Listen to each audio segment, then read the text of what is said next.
Bienvenidos a esta clase de vía aérea difícil. La idea es revisar dos algoritmos bases para manejar la vía aérea difícil y también aprender cómo identificar una vía aérea difícil.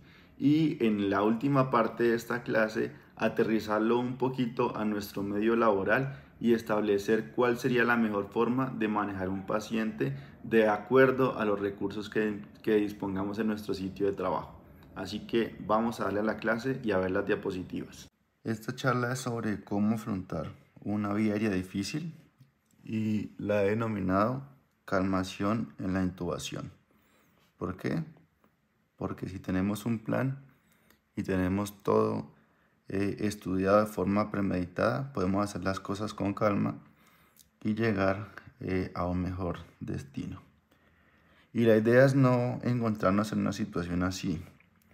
Un médico o un personal de la salud con músculos tensos, con cara de estrés y luchando por acceder a esta vía aérea.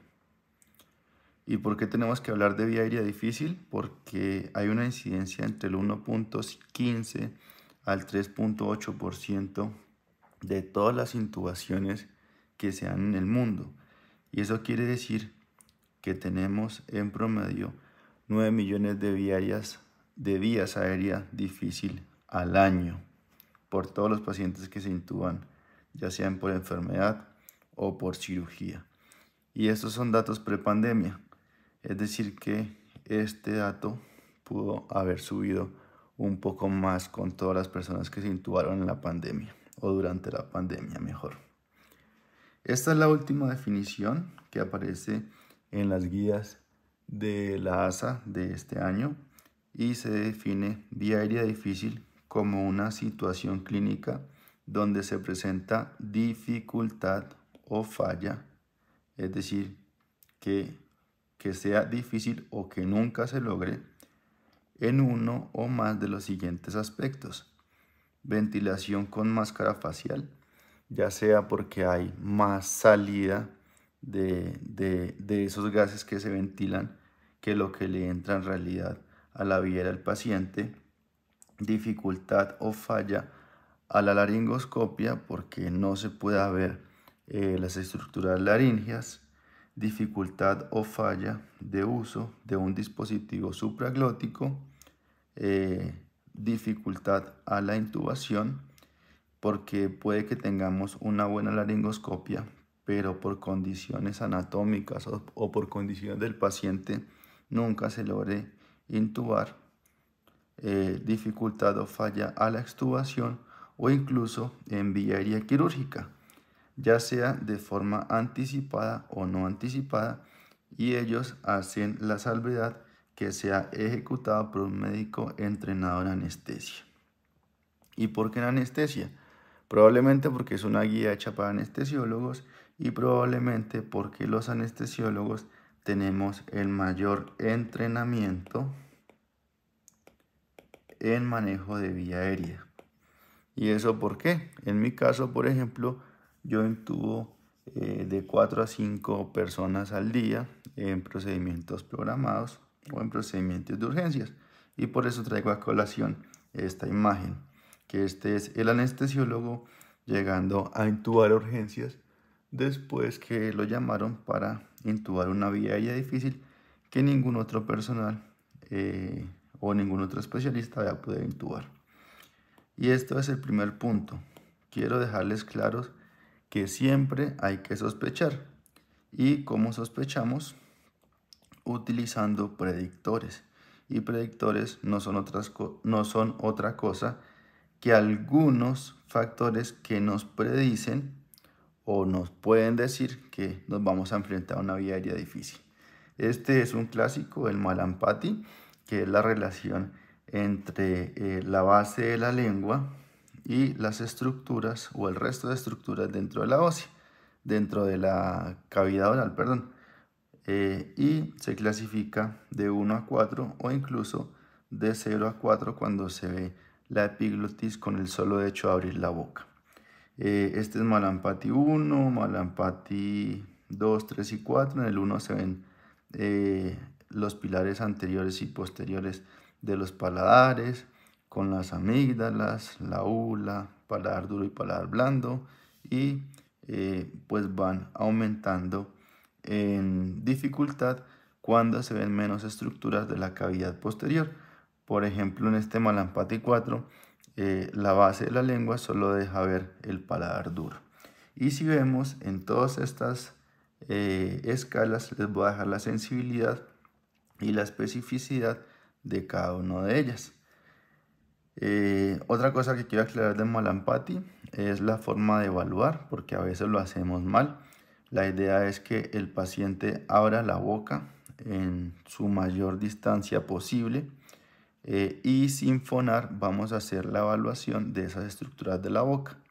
Otra consideración es que el paciente debe estar sentado y los ojos del examinador, es decir, nosotros, deben estar a la altura de la boca.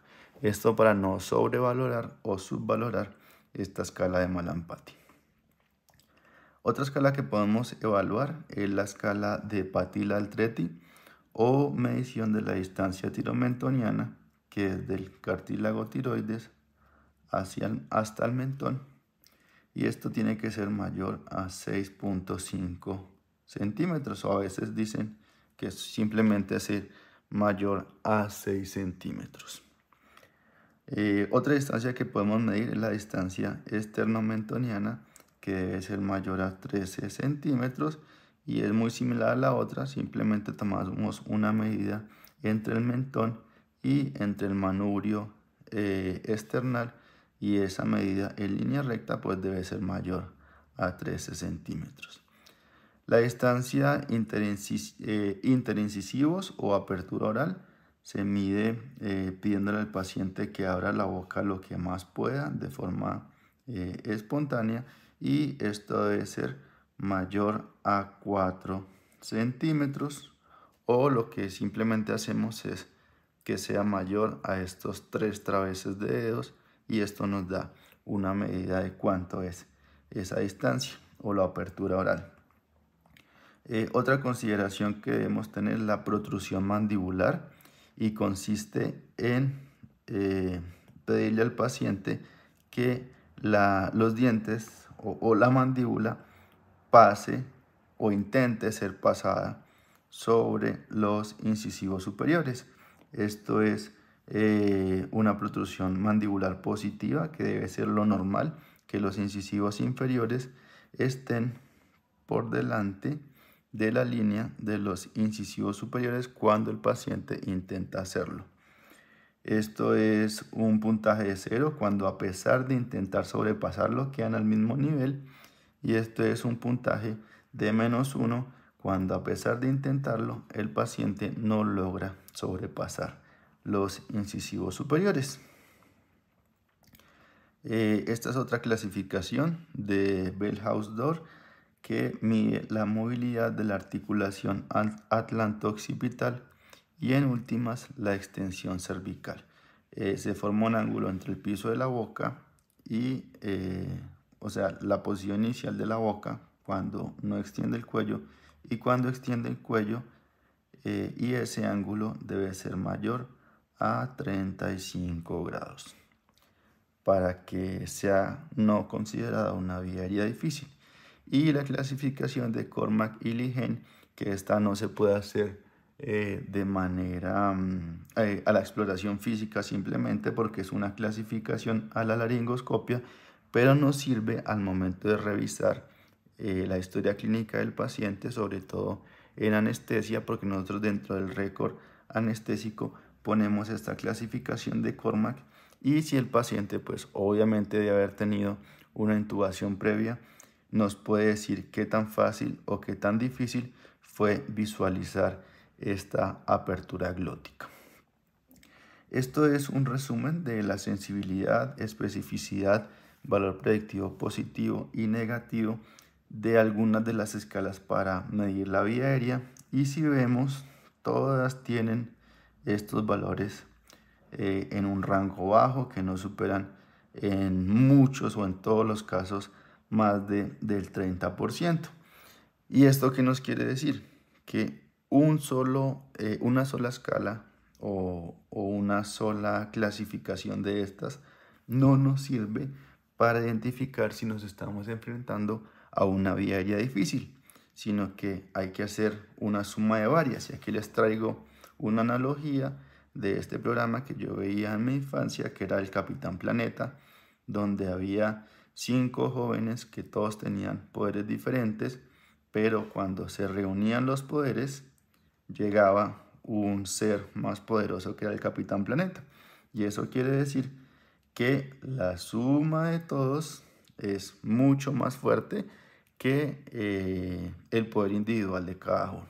Es como la analogía que les traigo para que recuerden que no siempre una escala es suficiente, sino que usen el mayor número de escalas posible. Y no solamente hay predictores de intubación difícil, sino también hay predictores de inserción de dispositivos supraglóticos difícil y de ventilación con máscara facial difícil. Y esto es una tablita que desarrollaron 2 de mis residentes, que son Pedro Salamanca y Ricardo Linares, para una aplicación que estamos desarrollando. Y digo estamos porque yo soy el asesor metodológico para establecer si los pacientes tienen una vía aérea difícil o no. Entonces, estos son algunos de los predictores de intubación difícil. Este consideramos que es el más importante, que haya un antecedente de una vía aérea difícil, la distancia tiromentoniana menor a 6, el test de mordida que sea negativo, la apertura oral menor a 3 centímetros, Mallampati 3 o 4, Bell House Door menor a 35 grados. Y predictores para inserción de dispositivo supraglótico difícil, que sea sexo masculino, edad mayor a 45 años, una distancia tiromentoniana menor a 6 centímetros, Bell House Door menor a 35 grados. Y también hay unos predictores para ventilación difícil con máscara facial. Y estos pues ya son conocidos por muchos, pero los quiero recordar. Pacientes obesos, obviamente es más difícil ventilar y están dentro de esta población. Un paciente edéntulo porque altera la fisonomía de la boca y de las estructuras alrededor de la boca. Que haya presencia de barba porque no deja ser un buen sello de la máscara facial. El paciente roncador porque probablemente es más difícil que pase el aire a través de su vía aérea hasta los pulmones. Y edad mayor a 55 años porque también los pacientes de edad avanzada tienden a tener una musculatura oral y facial un poco ya disminuida que afecta al sello de esa máscara facial. Y esto es algo que les traigo a colación de lo que está pasando ahorita en pandemia. Imagínense un paciente que desde que vemos lo vamos a ver con un tapabocas que le tapa 2/3 de la cara. Y normalmente por pereza escribimos esto: paciente sin predictores de vía aérea difícil. Pero cuando hacemos la inducción de la anestesia para cirugía o para intubarlo por lo que sea, nos encontramos con una fisionomía así. Un paciente sin mentón, un paciente con una apertura oral reducida y probablemente una vía aérea difícil no predicha que hubiéramos podido predecir si hubiéramos sido juiciosos al momento de la valoración previa. Entonces, primer paso, identificar. Segundo paso, organizar un plan. Y para organizar un plan ya hay unos algoritmos o unas guías que están establecidas de diferentes organizaciones, y esta es la guía del Departamento de Vía Aérea Difícil del Reino Unido, que básicamente son un plan A, plan B, plan C y plan D. Plan A, laringoscopia. Si lo intubo, pues no pasa nada. Si no lo intubo, intentar un dispositivo supraglótico. Si el dispositivo supraglótico funciona, pues ahí sí pare y piense en alguno de estos puntos. O considerar despertar al paciente, o hacer una intubación por vía o por medio del dispositivo supraglótico, hacer el procedimiento sin necesidad de intubación, o hacer una vía aérea quirúrgica. Pero si el dispositivo supraglótico falla, nos devolvemos a una ventilación con máscara facial. Si podemos ventilar con máscara facial, pues en este momento la vida del paciente no corre riesgo, podemos considerar despertar al paciente. Pero si no podemos intubar y no podemos ventilar, hacer una vía aérea quirúrgica. ¿Y de qué dependen estos planes? Básicamente de los equipos que tengamos en nuestro sitio de trabajo. Usualmente podemos tener únicamente un laringoscopio convencional, así es como estamos usualmente en mi país, en Colombia, pero también podemos tener a la mano un videolaringoscopio o un fluorobroncoscopio, dependiendo de dónde estemos trabajando. Entonces, dependiendo de lo que tengamos a mano, podemos hacer un protocolo propio de cómo vamos a manejar a estos pacientes. Y esto es el algoritmo que nos presenta la Sociedad Americana de Anestesiología para el manejo de vía aérea difícil. Lo voy a resumir un poco porque es un poco largo, no es tan confuso, pero es un poco largo. Entonces, el primer paso es sospechar si hay laringoscopia difícil. Si uno sospecha que hay laringoscopia difícil, más una de estas cosas, lo que ellos recomiendan es hacer un intento de intubación en paciente despierto. Si uno no tiene sospecha, pues haga inducción de anestesia normal. ¿Y cuáles son los predictores que nos llevan a pensar en intubar a un paciente despierto o los ítems? Primero, que se sospeche que va a ser una ventilación con máscara difícil o una ventilación difícil con dispositivo supraglótico. Segundo, que haya riesgo de aspiración. Obviamente, si hay riesgo de aspiración y hay predictores de vía aérea difícil, pues no vamos a hacer una secuencia rápida y lo mejor es hacer un intento en el paciente despierto.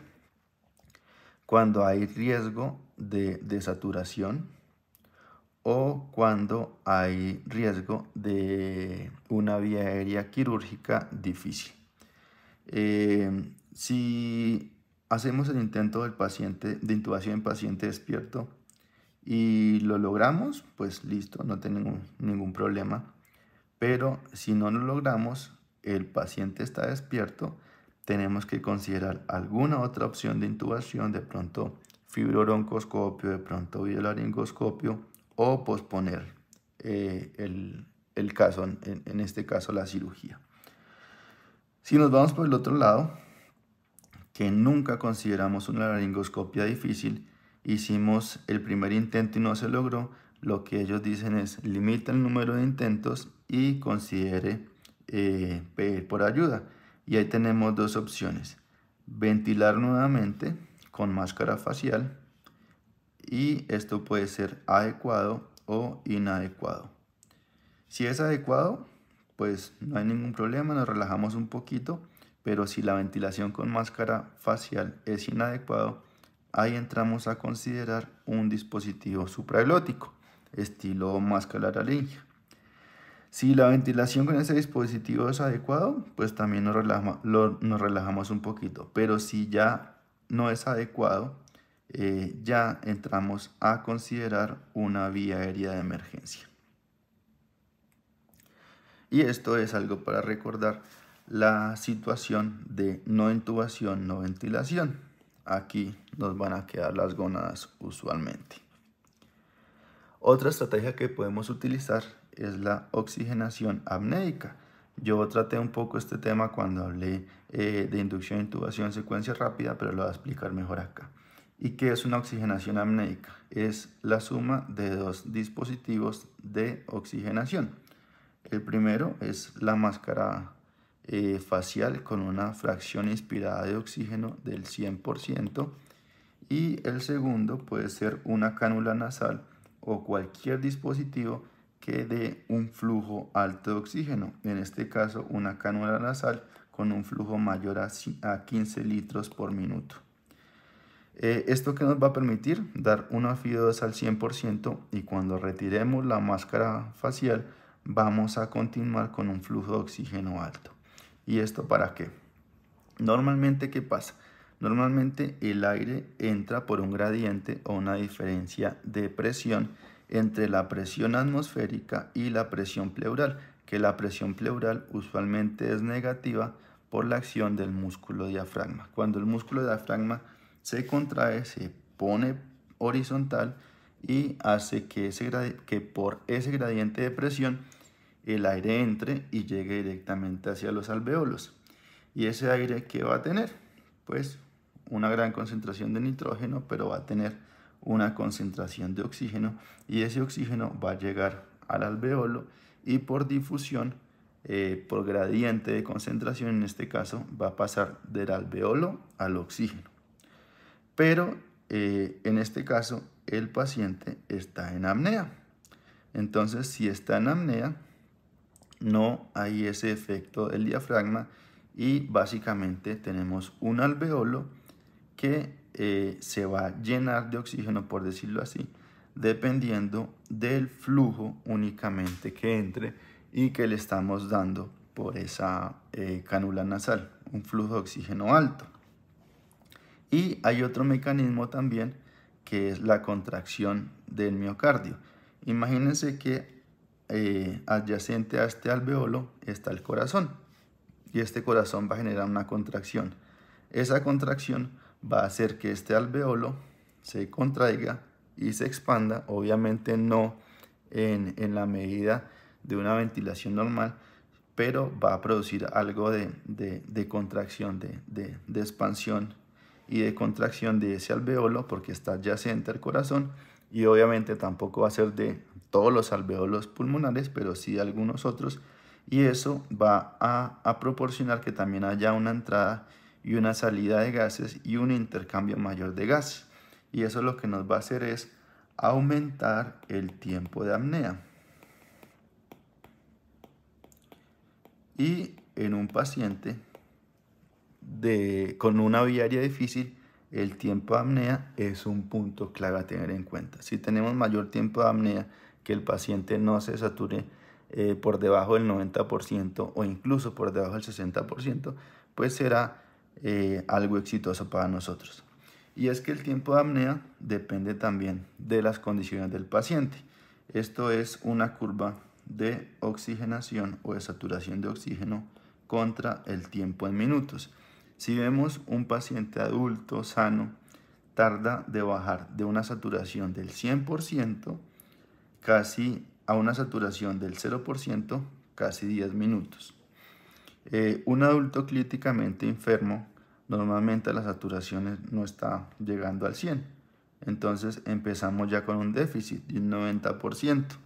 Y para que llegue a una saturación de 0%, normalmente pueden pasar cerca de 6 minutos. Y eso pasa también con los niños y también con los obesos, que a pesar de tener una saturación del 100%, el tiempo crítico de apnea va a estar alrededor de los 4 o 5 minutos. Es decir, que si extendemos este tiempo, va a ser ganancia para nosotros. Tenemos que hacer todo lo posible para mejorar las condiciones de intubación. Por eso es importante tener una posición de olfateo al momento de hacer la laringoscopia. La vía aérea del paciente se debe encontrar al nivel de la apófisis sifoides de la persona que va a intubar. Y una cosa importante es elevar el occipucio, porque esto nos puede ayudar a tener una mejor visualización de la glotis. Y lo que siempre hemos visto, la alineación de los ejes para también tener una mejor visualización de la glotis. Esta maniobra ya la expliqué en la charla de inducción e intubación en secuencia rápida, pero recordar la maniobra de Borg. Entonces es back, up, right, pressure o presión hacia cefálico, posterior y derecha del paciente, que esto nos va a permitir una visualización mejor de la glotis. Y siempre utilizar una guía metálica que nos va a permitir aumentar la tasa de éxito al primer intento, disminuir el número de intentos y disminuir el tiempo de la intubación. Esta guía metálica va dentro del tubo y se ubica en una posición de palo de golf para poder dirigir mejor el tubo hacia la glotis.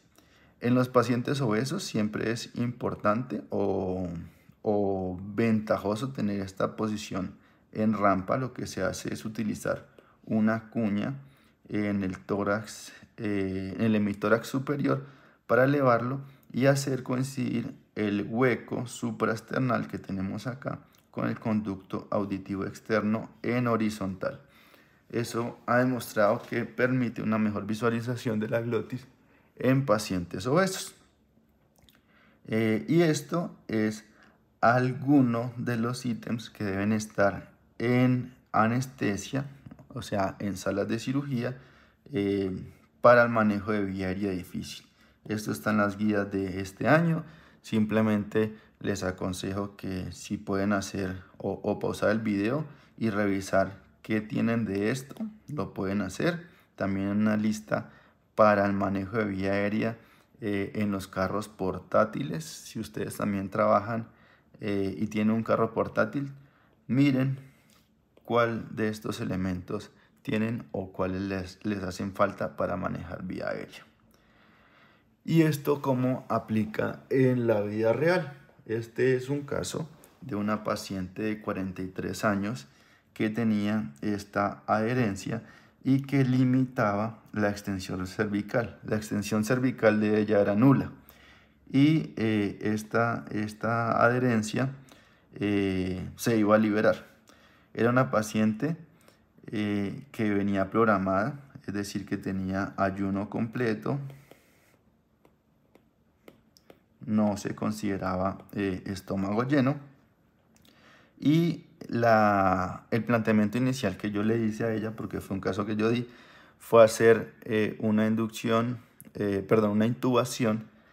despierta para poder ver la glotis. Cuando le propuse eso, ella me dijo: no, doctor, pero la última vez me hicieron una anestesia normal. Obviamente fui y revisé la historia y tenía un Cormac 3 en la cirugía pasada que tenía esta misma lesión, y se consideró pues que probablemente no era una laringoscopia difícil y tampoco tenía predictores de ventilación difícil. Entonces lo que se hizo fue proceder a la inducción, y el manejo en este caso se hizo con videolaringoscopio. El único predictor que ella tenía de vía aérea difícil era esa adherencia que imposibilitaba la extensión cervical. Se hizo con videolaringoscopio, una inducción convencional sin relajante para intentar ver la glotis, y obtuvimos con el videolaringoscopio sin bloqueador neuromuscular un POGO alrededor del 50%. Ahí vemos, el POGO es la clasificación de la visualización con videolaringoscopio, utilizando la guía metálica, como les expliqué, en forma de palo de golf, y asegurando la vía aérea con visión directa con videolaringoscopio. Listo, hasta acá va esta charla de manejo de vía aérea.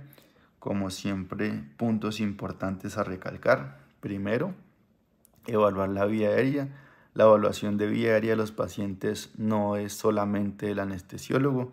Esto debe ser competencia de todos los médicos, sobre todo de los médicos que se encargan de intubar pacientes en todos los servicios.